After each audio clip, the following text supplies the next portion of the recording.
everybody, and welcome back to another session with me, Dr. Papori Barooah, and it's phonetics today. And we are trying to analyze and trying to just work out and check out how the diphthongs and the triphthongs work in the English language. So let's start today. So when we talk about the diphthongs, of course you need to be very familiar with the vowels before you actually come into the diphthongs of the language. We have 8 diphthongs in the English language. Now what are diphthongs? D-I, di means double, and thongs, P-T-H-O-N-G-S, thongs means sounds. So we have 2 sounds here. Unlike the monothongs where we had just one sound, monothongs are vowels. Here we have diphthongs, or they are also known as glides. Now when we talk about using those phonemes in our language, we will realize that inside our mouth something happens that we've experienced a glide there. It's like ia, ea, ua. Always it is made, every diphthong is made up of 2 elements, and the first element is stronger than the second. So we can say that the sound starts from the first element towards the second element or the second phoneme, but doesn't quite reach there. What I mean to say is that a diphthong is made up of 2 vowel sounds, one stronger and the other very weak. The sound doesn't quite reach there. So when we talk about diphthongs, the characteristics are, it is made by a combination of 2 vowel sounds and vowel phonemes, if I have to be specifically correct, and in English it is usually the first vowel sound which is more prominent and the second vowel sound is less prominent. It is known as the first element and the second element. So we have actually there are 8 types of diphthong sounds there, and hence these are known as closing and centering diphthongs. So the closing diphthongs like a, I, oi, ow and o, and centering ia, ea, ua.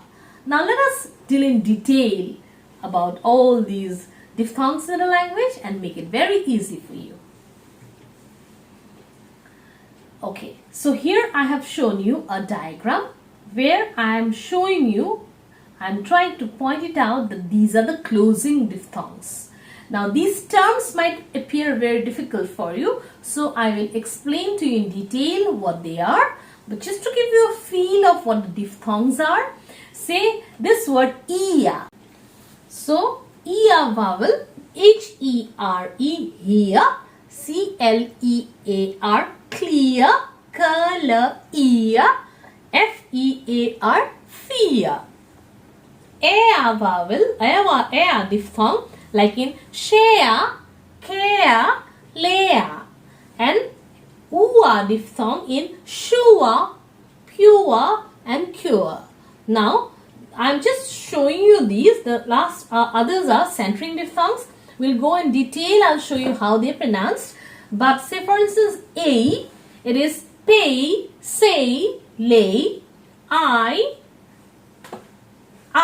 this is I, and hi, oi, as in boy, coy, and ow, as in how, now, cow. O diphthong, as in so, no, and go.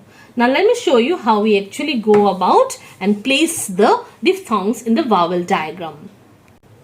From your lesson on the vowels, chapter on the vowels, I had shown you how we draw the vowel diagram and how we place those vowels there. Now what I'm going to show you are the movement of the diphthongs or the glides of the diphthongs there. Now if you look at it, there are 8 diphthongs. This is ia, a, I, ow, o, oi, and ua. Now it is very difficult to remember that way. So what I'm going to show you is that just remember there are diphthongs that go towards schwa, e, and u. These are the 3 vowels towards which the diphthongs go. So let us first begin with the schwa. So here is the, if you remember from the vowel diagram, we had e and I here. The I goes towards schwa, that is the central vowel there. So it's iya. The second vowel, diphthong, that goes towards schwa is ea. This is ea there. The first one is iya here. This is ea. If you remember, this is we had the the vowel there. It goes little below here, and from here, and if you remember from the vowels chapter, I told you that the position of the vowel or the place where the vowel is articulated is not fixed. There's a space in which, when in any spot, the vowel can be produced. So this vowel, vowel as in bed, red, it comes a little down there and it moves again towards schwa, doesn't quite reach there. Ea, it's ea. One more that is there is ua. If you remember, we have oo here, the small oo, and the long oo here from the vowel diagram. That oo will come towards schwa, right? Here, it doesn't quite reach there, it's ua. So the three diphthongs that move towards the schwa are ia, ea, and ua. Now let us try and check out how the diphthongs that move towards e work out. So here we have the first diphthong that moves towards e is a, right? The a. Here the vowel is there. From there it moves towards the e vowel. Originally in the vowel diagram, e was here. E is here in fact.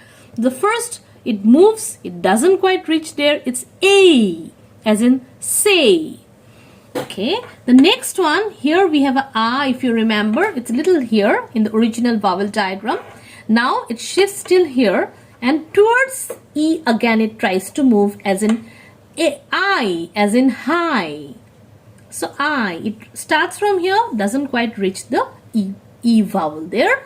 So the second diphthong that begins with the, in fact it goes towards the vowel e is I. The first one is a, the second one is I, and the next one, remember the vowel there, o vowel, that vowel goes towards e vowel, doesn't quite reach there. The third diphthong that goes towards the vowel that goes towards e vowel is oi, as in boy.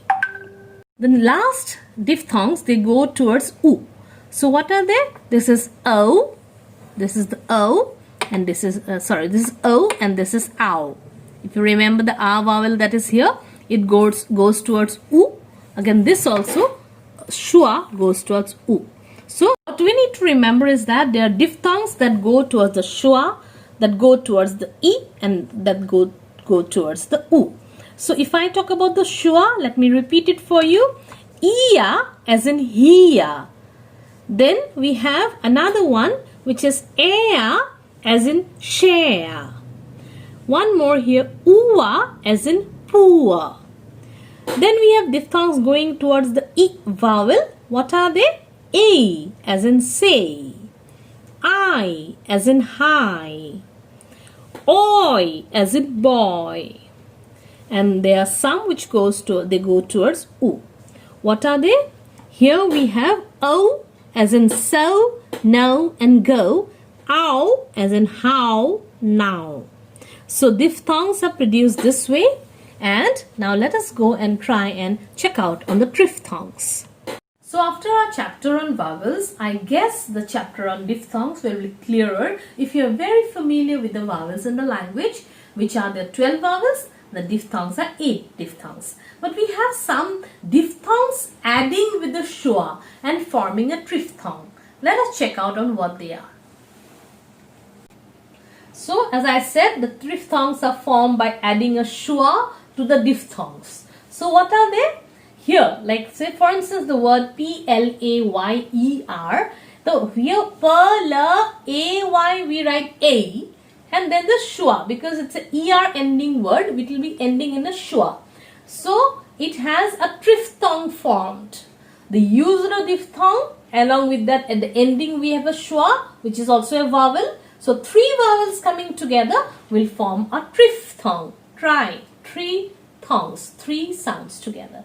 Like aya, as in playa, saya, lawyer. Second diphthong there, we have the I diphthong coming together with the schwa as in fire, tire. This is our, this is H-O-U-R, ow diphthong coming with the another vowel forming a triphthong, our, power, tower. This is oya, they're like lawyer, the royal, loyal, oi and schwa. And owa, as in lower, mower, rower. So normally when we pronounce the words, we are not very conscious about the way we use them in the sentence. But I tell you, if you try and use those diphthongs clearly, then your language, your speech will be very different.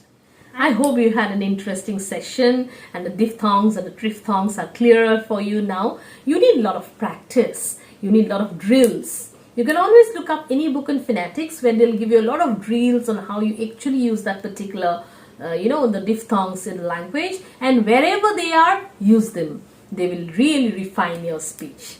Thank you so much for watching, and let's wait for the next video.